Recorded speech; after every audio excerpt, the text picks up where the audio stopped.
사물상강 6번째 시간입니다.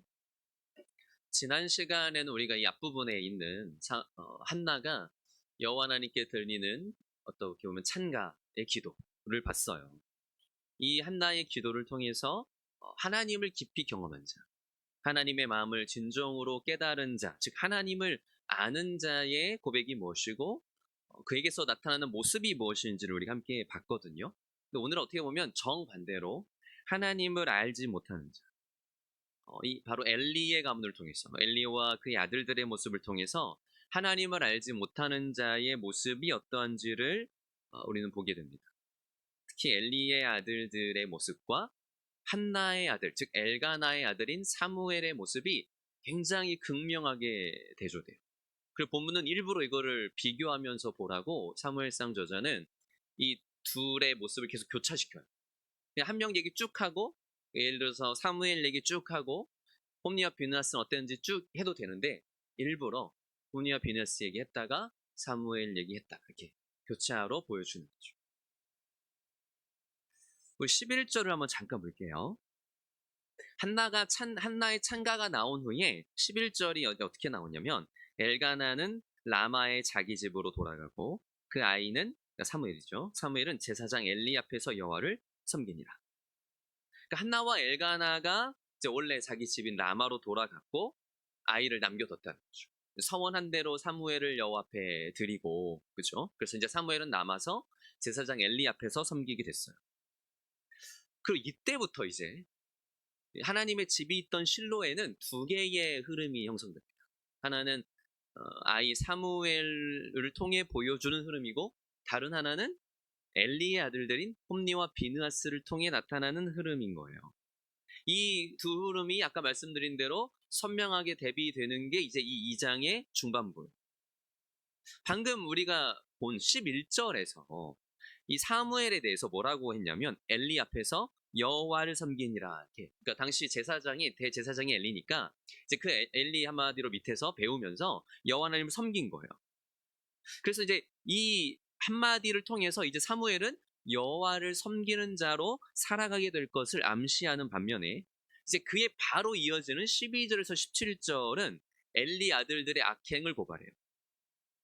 그렇죠? 그리고 또 쭉 보세요. 18절에서 21절은 다시 사무엘과 한나의 모습을, 또 22절부터는 또다시 엘리와 그의 아들들의 모습을 보여주면서 계속 교차적으로 이 두 흐름이 어떻게 다르게 가고 있는지, 그러면은 오늘 이걸 읽는 우리들로 하여금 우리는 어떤 흐름을 따라야 하는 자들이고 혹은 주의하고 경계해야 하는 것인지를 생각하게 하는 거죠.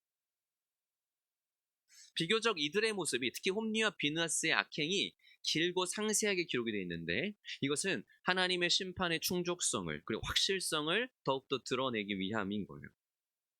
참고로 여러분, 홈리와 비느하스는 그 이름부터가 좀 심상치 않아요.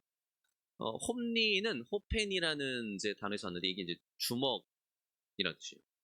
그래서 홈리하면 이제 주먹질하는 자, 이런 뜻이 있어요.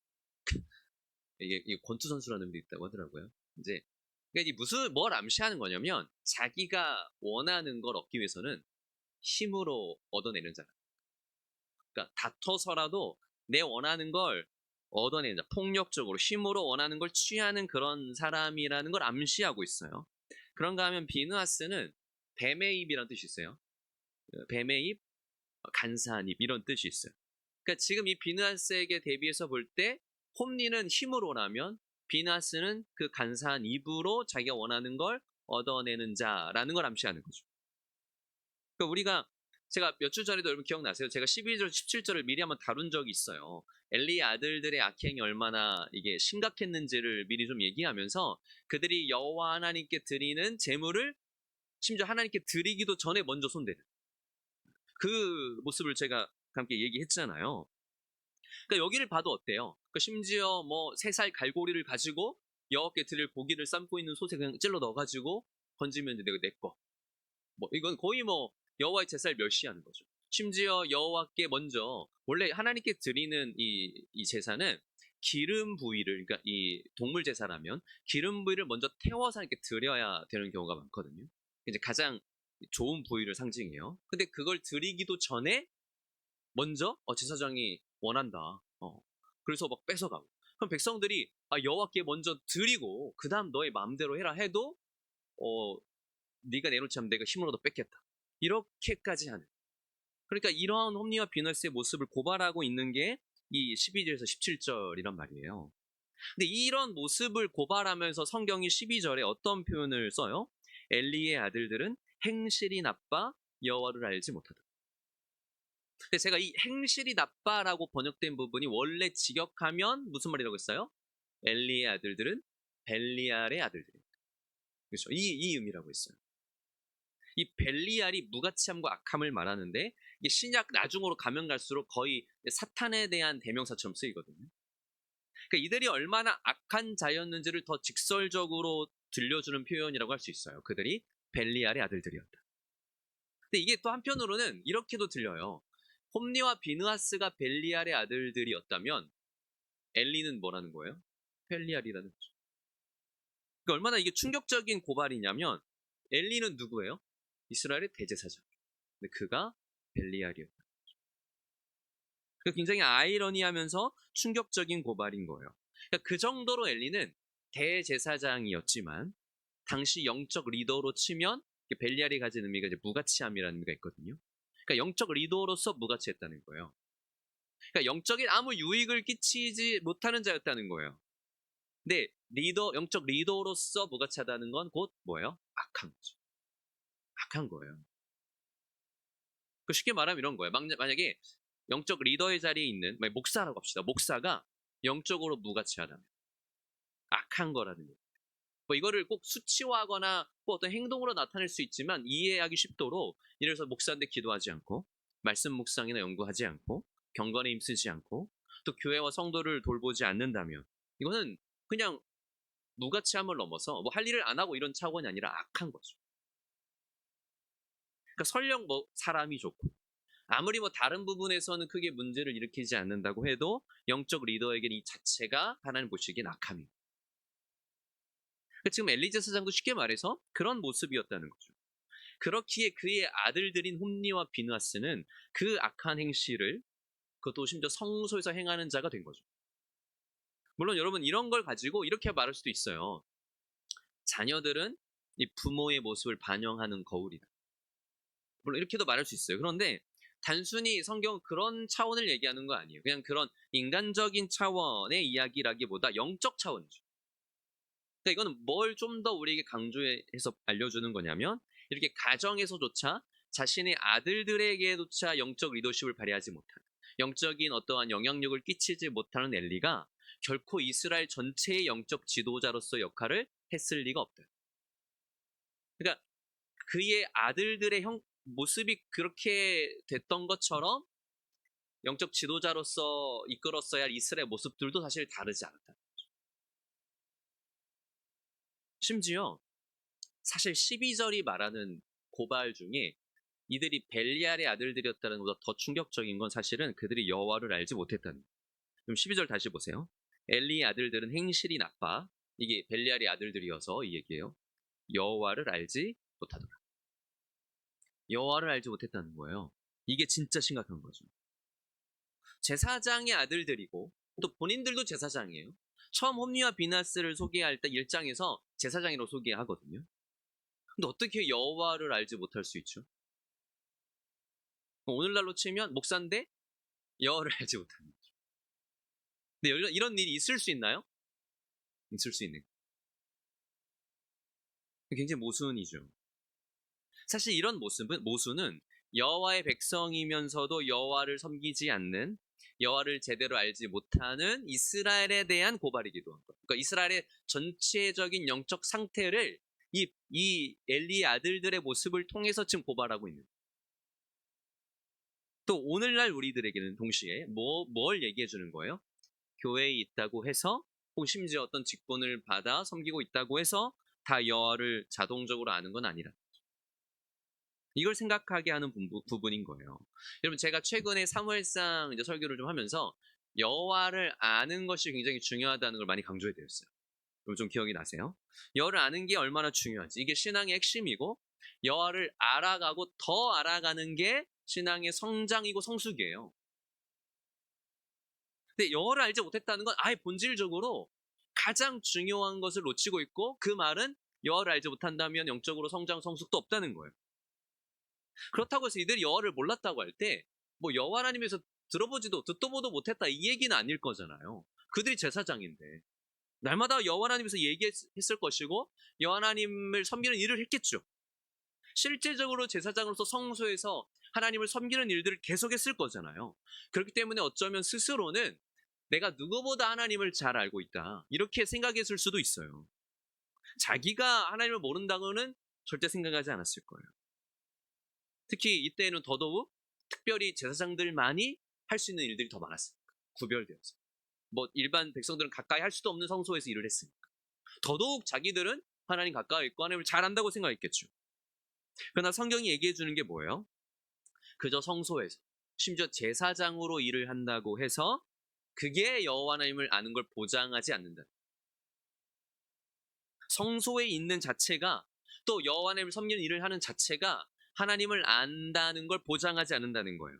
그러니까 오늘날로 하면 교회에서 목사라고 해서 그 자체가 그가 여호와 하나님을 안다는 걸 보장하지 않는다는 거죠. 혹은 뭐 어떤 직분자라고 해서, 혹은 교회에서 여러 봉사 원신을 한다고 해서 거의 살다시피 그런다고 해서 그 자체가 여호와를 알게 하는 건 아니라는 거예요. 그러지 못할 수 있다는 거예요. 우리가 그런 경우들을 볼 때가 있어요. 이제 그렇다고 해서 여러분 이제 이런 말을 들으면 내가 저 사람 얘기인 것 같은데 이렇게 생각하시면 안 돼요. 아무개 목사 얘기 같은데 이런 얘기 하시면 안 돼요. 절대 그러면 안 돼요. 그냥 우리가 그런 자가 되면 안 된다는 거예요. 여러분 교회를 오래 다니고 심지어 여러 가지 봉사의 자리에서, 섬김의 자리에서 보이고 직분을 받은 자라고 해도요. 근데 이런 경우들 있죠. 그렇게 오랫동안 그 자리에 있었는데도 전혀 변하지 않는 경우가 있어요. 물론 이건 평생을 두고 봐야 되기 때문에 판단하면 안 돼요. 전혀 변하지 않는, 혹은 전혀 배우지 못하는 그런 사람들이 있어요. 근데 그게 저는 그 증거라고 생각해요. 그러니까 하나님을 알지 못한 채 자기 열심으로만 열심히 하면 사람이 이제 어떻게 돼요? 더 고집스러워져요. 그렇죠? 그러니까 아무리 교회에서 열심히 헌신하고 봉사해도요, 그게 자기 열심으로만 하잖아요. 자기 오름으로만 하잖아요. 그러면 변화되는 건 아니고 그냥 자기가 가진 그 성향이 더 강해요. 그 진정한 그리스도인의 거룩한 방향으로의 변화가 일어나지 않아요. 그 진정한 변화를 경험하지 못해요. 즉, 이 무슨 말이냐면 영적으로 전혀 성장하지 못한다. 자기 기분, 자기 판단, 자기 오름으로 하기 때문에. 그걸 인정받고 싶어서 하는 경우가 많기 때문에 오히려 열심히 하면 할수록, 그래서 인정을 받을수록 더 그게 강화되는 것이지, 진짜 하나님 앞에서 자신이 깨어지는 경험을 하지 못합니다. 근데 우리가 철저히 깨어지는 경험들을 통해서만 변화되잖아요. 심지어 내가 좋은 의도로 시작한 사역이 잘 안 되고, 혹은 내가 분명히 하나님의 부르심을 통해서 하는 어떤 것들이 어그러지거나, 이런 어떻게 보면은 깨어짐들을 통해서 우리가 진짜 변화되거든요. 어떤 면에서는 이게 더 중요하거든요. 내가 하는 일이 단순히 잘 되냐 안 되냐보다.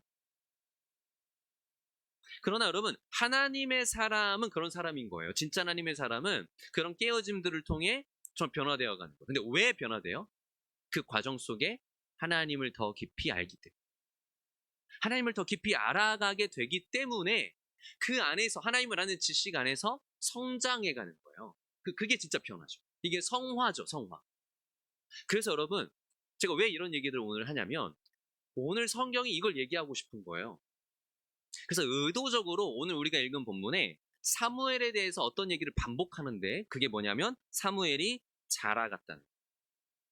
자, 여러분 21절 마지막 부분 보세요. 21절 마지막 부분. 아이 사무엘은 여호와 앞에서 자라니라. 26절도 여기 한번 같이 읽어볼게요. 26절 한 번 더 시작. 아이 사무엘이 점점 자라매 여호와와 사람들에게 은총을 더욱 받더라. 아멘. 그러니까 아이가 자라간다는 건 너무 당연한 얘기 아니에요? 굳이 안 해도 되잖아요. 안 자랐을 때가 문제였으니까 차라리 이게 애가 안 자라더라 이러면 모르겠는데, 아이가 자라더라. 너무 당연한 얘기를 그냥 하는 것 같아요. 심지어 두 번이나. 의도가 있다는 거죠. 여기서의 자라갔다는 건 그냥 애가 컸다 이 얘기를 하는 게 아니라, 여호와 하나님 앞에서 정말 하나님을 알고 섬기는 이들에게는 반드시 이 영적인 성장과 변화가 있다. 사무엘은 그 자리에 있었다는 거예요. 이해 가시죠? 그러니까 사무엘이 자라간다는 이야기가 있으면서 의도적으로 사무엘서 기자는 이 사무엘이 성장해 간다는 얘기 앞뒤로 엘리의 아들들의 악행을 계속 집어넣었어요. 그러니까 하나님을 알아가며 성장해 갔던 사무엘과 굉장히 대비되게 엘리의 아들들이 그토록 타락하고 악행을 저지른 건 곧 근본적인 이유가 뭐예요? 아까 얘기한 것처럼 여호와를 알지 못했기 때문에. 그래서 그 안에서 하나님을 아는 지식 안에서 자라가지 않았기 때문에 오히려 점점 더 악해지고 더 안 좋아지고 더 나빠지는 거예요. 여러분, 참된 구원을 얻은 자가 성장해 가고 그에 따라 변화해 가는 건 분명한 이치예요. 그게 당연한 것은 거듭난 자에게는 이제 그 안에 뭐가 심겨졌어요? 영적 생명이 심겨졌기 때문에. 이전에 육적인 생명으로만 살아가던 자들이 거듭남을 통해서 영적인 생명이 심겨지잖아요. 그러면은 육적인 생명이 있는 자도 자라가는 것처럼 우리 안에 하나님께서 주신 이 새로운 생명, 이 영적 생명 안에서 우리는 또 영적으로 자라가게 돼요. 그렇기 때문에 당연히 영적 생명이 있는 자는 성장해 가며 하나님의 은혜 안에서 성장해 가면서 변화되어 가는 거예요. 성숙해져 가는 거예요. 그러면서 점점 하나님께 대하여 사는 법을 배워가는 거죠. 이전에는 육신으로 살았는데, 이전에는 육신이 원하는 걸 채우면서 살아갔고 그것들을 추구하고 쫓아가며 살아갔는데, 이제는 어때요? 영적인 것들을 생각하고 내가 정말 이 영적 생명을 위해 필요한 게 무엇인지를 찾고 구하며 사는 자로 변화되어 가는 거예요. 우리가 그런 것들을 경험하잖아요. 그래서 이전에는 내가 꼭 뭐 돈이 있어야 행복하고 내 육신적으로 나를 더 잘 살게 하는 것들만 쫓았는데, 거듭난 자들의 특징이 뭐예요? 그게 전부가 아니라는 걸 아는 거죠. 그보다 더 중요하고 더 영원한 가치가 있는 게 있다는 걸 아는 거잖아요. 그래서 맨날 여기 싸우잖아요. 난 돈이 좋긴 한데 이게 또 영적인 게 좋기도 하고 이렇게. 근데 이렇게 점점 근데 뭐가 이겨요? 하나님의 사람에겐 시간이 걸리지만 영적인 부분들을 더 사모하게 되죠. 하나님을 우리 그렇게 빚어가시는 거예요.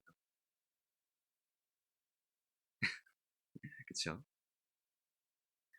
그렇게 우리가 성화되어 가요. 여러분, 한 번 더 말씀드리지만 여기서 핵심이 하나님을 아는 거예요. 그러니까 하나님을 진정으로 알아야만 이 일이 계속 일어나는 거예요.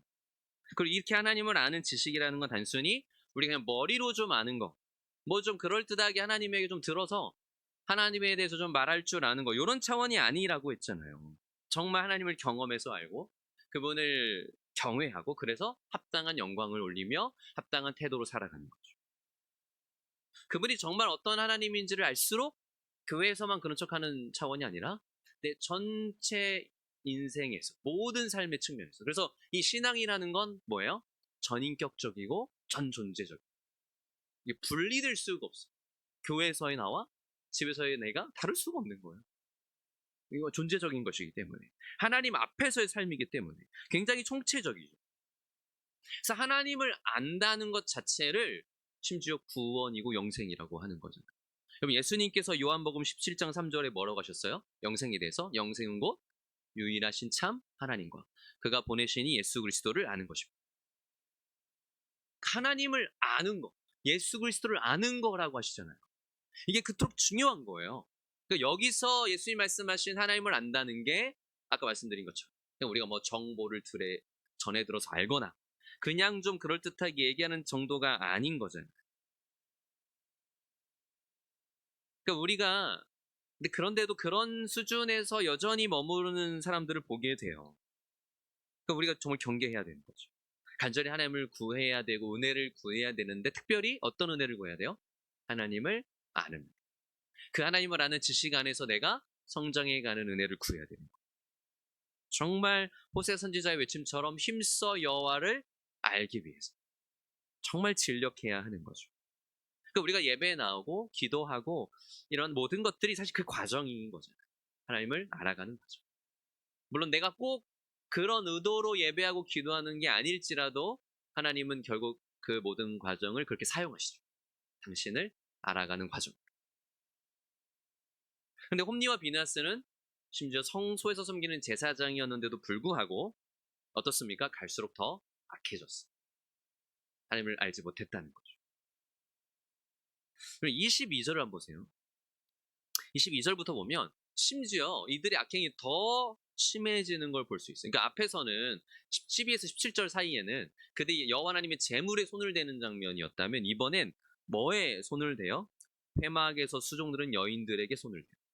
22절에 엘리가 매우 늙었더니 그의 아들들이 온 이스라엘에게 행한 모든 일과 회막문에서 수종들은 여인들과 동침말씀을 듣고. 그러니까 지금 악행이 계속 더 추가되는 거예요. 뭐 이 외에도 더 있었을 거예요.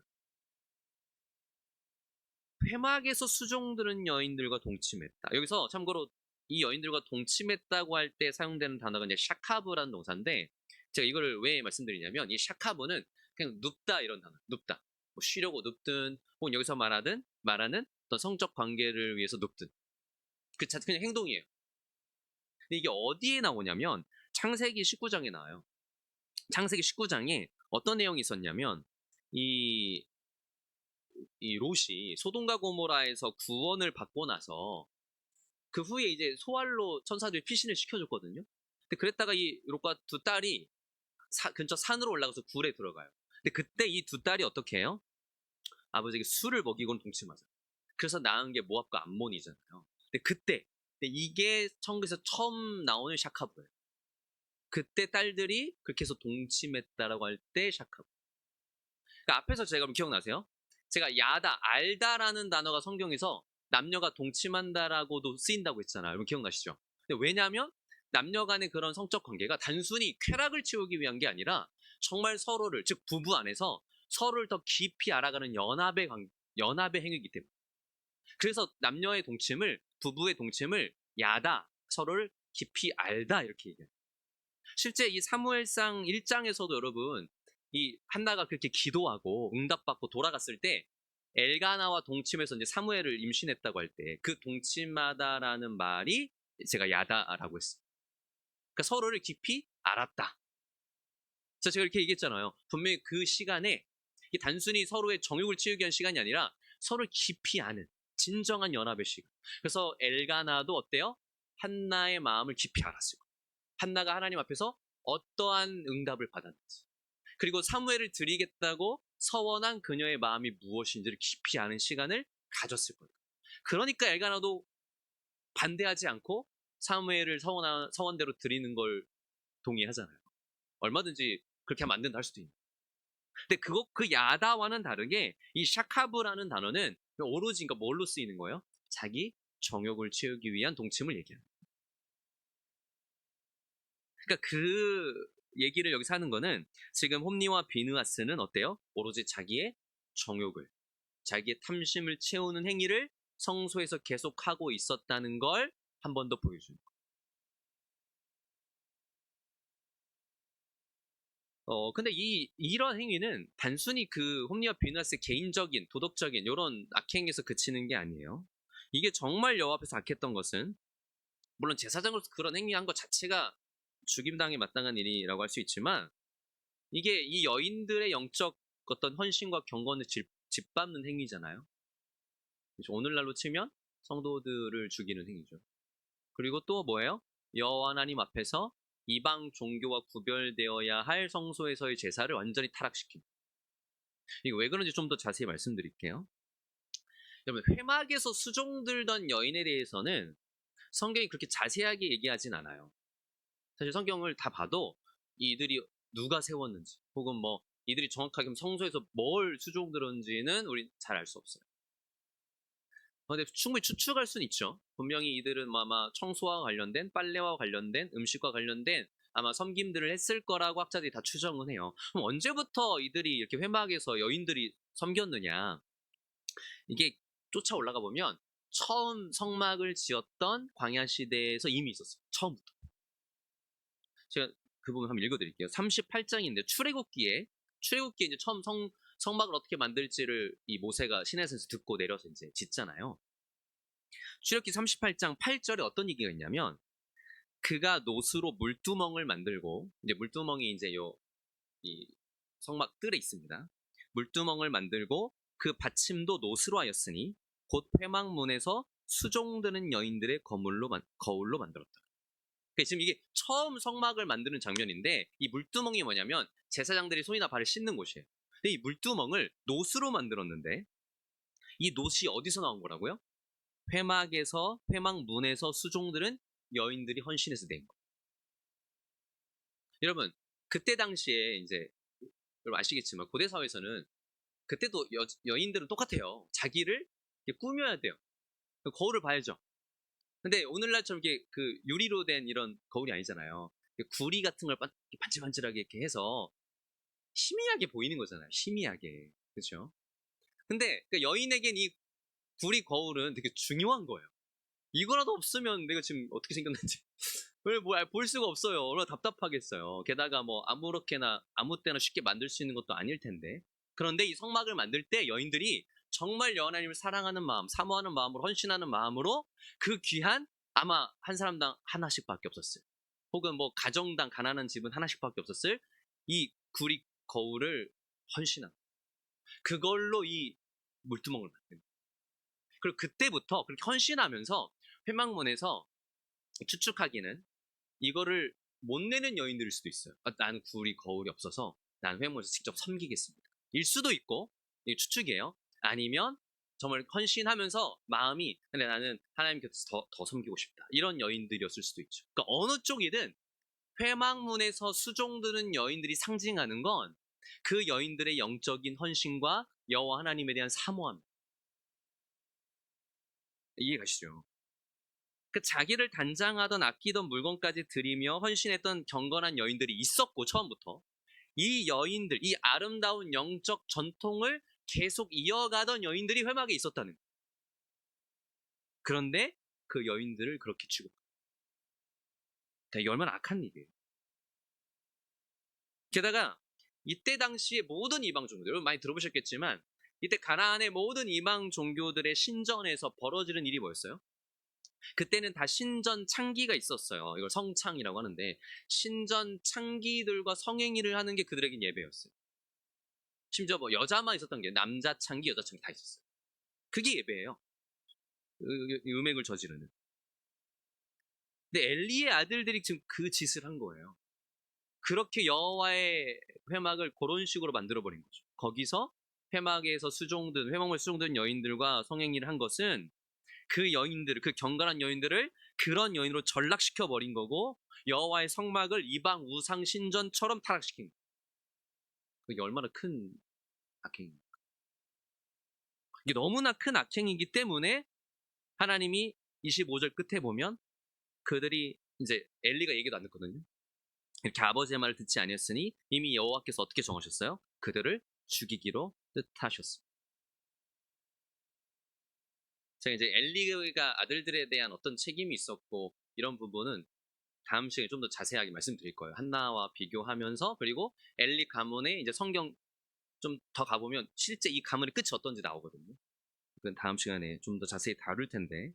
그러니까 우리가 오늘 보려는 건 이거예요. 하나님을 알지 못하는 거예요. 여호와를 알지 못하는 말로는 이거라는 거예요. 뭐 이렇게까지 가지 않다고 하더라도요. 아무리 교회에서 열심히 섬기고 성세 섬기는 제사장이라고 해도 오히려 점점 더 악해지고 점점 더 망가지는. 왜요? 그 자리에서 진짜 하나님을 섬기는 게 아니라 자기를 섬기는 것이고 결국 자기 만족을 채우고 자기 욕심과 정욕을 채우는 게 결국엔 목적이기 때문에 형태만 다를 뿐. 그게 목적이 되기 때문에 눈이 멀어가는 거죠.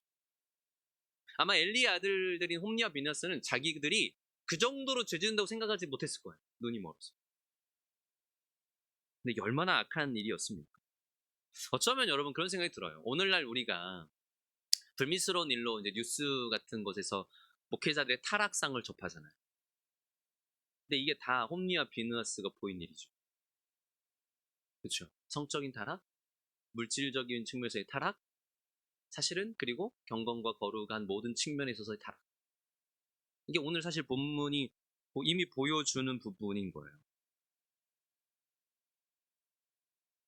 근데 이렇게 된 부분에는 분명 이들이 여호와를 알고 그 안에서 자라가는 일이 없었다는 점을 주목해야 하는 거죠. 어떻게 목사가 그럴 수 있지? 어떻게 제사장이 그럴 수 있지? 여호와 하나님을 진정으로 경외하지 않는다면, 정말 알지 못한다면 그럴 수 있다. 물론 한 번 그렇다고 해서 다 그들은 지옥불에 들어가자. 이제 이것까지는 우리가 알 수 없어요. 하나님이 또 회개시키시고 다시 회복시키시는 경우도 분명히 있지만, 그러나 사실 그 책임은 굉장히 크죠.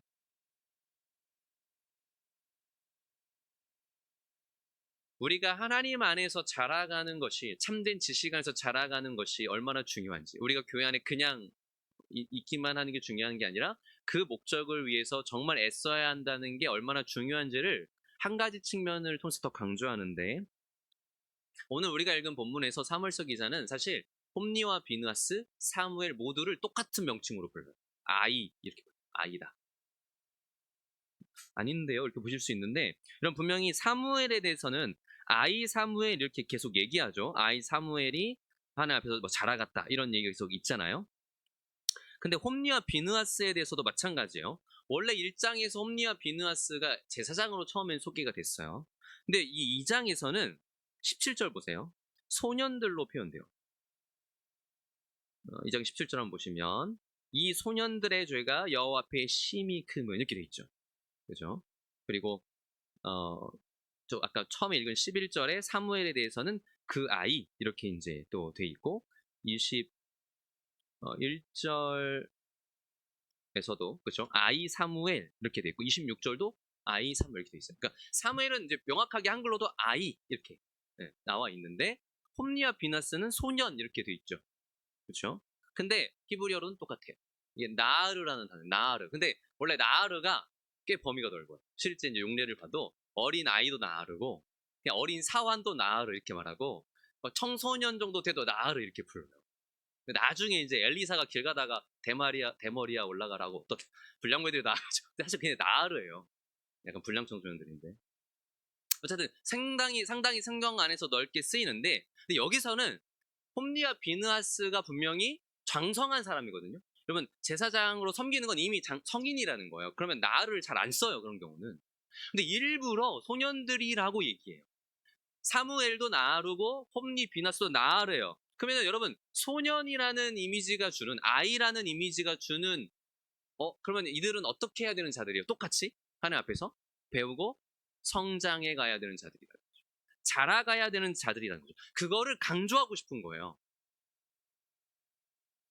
사무엘만 그런 게 아니라, 사무엘만 어려서 아직은 하나님에서 배우고 성장해 가야 할 아이였다, 이걸 말하고 싶은 게 아니라, 사무엘이든 이미 제사장이었던 홈리와 비느하스는 똑같이 여호와 하나님을 알고 그 지식 안에서 배우고 자라가야 할 자들이었다. 그럼 이해 가시죠? 그러니까 저와 여러분도 똑같다는 거예요. 저와 여러분도 늘 하나님 앞에서 성장하고 자라가야 돼. 배우고. 우리 자녀들만, 우리 다음 세대들만 그래야 되는 아이들이 아니라, 우리들도 하나님 앞에서 아이로, 우리들도 배워가야 할 존재라는 거죠. 어떻게 배우고 어떻게 성장해 가야 합니까? 2장 18절에 이렇게 나와요. 사무엘은 어렸을 때 세마포 에봇을 입고 여호와 앞에 섬겼더라. 세마포 에봇은 이게 사실은 제사장직의 상징이기도 하고, 이때 당시는 아직 어렸는데도 어떤 사환으로서 이런 옷을 입힌 것 같아요. 근데 이게 하얀 에봇을 말해요. 대제사장은 일반적으로 금색과 홍색, 자색, 뭐 이런 청색 실로 짠 좀 화려한 조끼 이런 걸 입거든요. 그런 에봇을. 에봇이 이제 조끼 같은 옷이에요. 근데 일반 제사장은 흰색 세마포 에봇을 입었어요. 근데 이 세마포 에봇이 상징하는 건 하나님 앞에서의 성결함과 순결함, 정결함, 거룩함. 그거를 배워가야 한다는 거죠. 우리가 하나님 앞에서 정말 거룩을 배워가고 하나님이 기뻐하시는 정결한 삶을 살아가야 한다는 거예요. 그런 자들에게 하나님은 분명히 함께 하세요. 그런 자를 하나님은 사랑하시고 함께 하세요. 여러분, 21절 끝에 이렇게 나왔어요. 아이 사무엘은 여호와 앞에서 자라니라. 이게 그냥 여호와 앞에서인 것 같지만, 사실 언어를 잘 보면 여호와와 함께 자라니라거든요. 여호와와 함께. 그래서 여호와 하나님이 그런 사무엘을 가까이 해주시고 사무엘과 동행해 주셨다는 걸 알 수 있어요. 그거를 강조하는 거예요. 사실 여러분, 이제 다음 시간에 얘기하겠지만 조금 밑으로 내려가서 30절에 보면 이제 엘리 제사장의 한 선지자가 찾아와서 이제 그들에게 저주의 예언을 하거든요. 거기에서 30절을 보시면 그러므로 이스라엘의 하나님 나 여호와가 말하노라 내가 전에 내 집과 내 조상의 집에 내 앞에 영원히 행하리라 하였으나 이제 나 여호와가 말하노니 결단코 그렇게 하지 아니하리라. 나를 존중히 여기는 자를 내가 존중히 여기고 나를 멸시하는 자를 내가 경멸하리라. 하나님은 물론 우리는 하나님을 그냥 무조건 우리가 뭘 해도 사랑해 주셔요. 우리가 뭐 별의별 짓을 해도 날 떠나지 않는다. 너무 이렇게만 생각하는 게 있어요. 그렇죠? 근데 그렇게만 생각하면 물론 하나님이 우리의 못난 모습에도 불구하고 우리를 사랑하시죠. 우리를 포기하지 않으시죠. 근데 내가 그걸 이용하는 자리에 있다는 건 다른 차원. 하나님 어차피 용서하실 테니까 뭘 해도 되지. 요거는 하나님을 모르는 거죠. 그죠? 이건 여호와를 모르고 경외하지 않는 거죠. 여기 나온 것처럼 하나님이 자기를 존중히 여기는 자를 존중하시고 하나님을 가까이 하는 자를 하나님 또한 가까이 하세요. 사무엘에게 그렇게 하셨던 그리고 그렇게 하지 않았던 엘리의 아들들 그 가문에는 이제 저주가 임하는 거죠. 사랑하는 여러분, 오늘 좀 말씀을 통해 우리가 우리 자신을 좀 더 돌아봤으면 좋겠어요. 내가 정말 여호와를 아는 지식 안에서 자라가고 있는지, 내가 정말 하나님을 안다고 그냥 나의 확신 말고 내가 정말 하나님을 알기 때문에 그 하나님께 합당한 영광을 올려드리고 하나님을 경외하고 하나님 앞에서 내가 가져야 할 마땅한 태도들을 가지고 살아가는 거예요. 내가 그냥 누가 볼 때만 그런 척하는 자들이 그런 자가 아니라 어디에 있든 모든 곳에 계시고 나와 함께 하시는 하나님 앞에서 살아가는 거예요. 그래서 그런 나를 하나님이 또한 가까이 하시고 나와 동행하심을 또 더욱더 경험하는 삶을 살고 있는 거예요. 우리 이걸 돌아봐야 돼요. 그게 진짜 복된 인생이에요. 다른 것들이 없어도 다른 것들이 좀 부족해도 내가 그런 삶을 하나님과 함께 살아가고 있다면 이게 신자로서 가장 큰 영광이고 행복인 거죠. 저 여러분이 그런 은혜, 그런 영광스러운 복을 누릴 수 있기를 주님의 이름으로 축원합니다.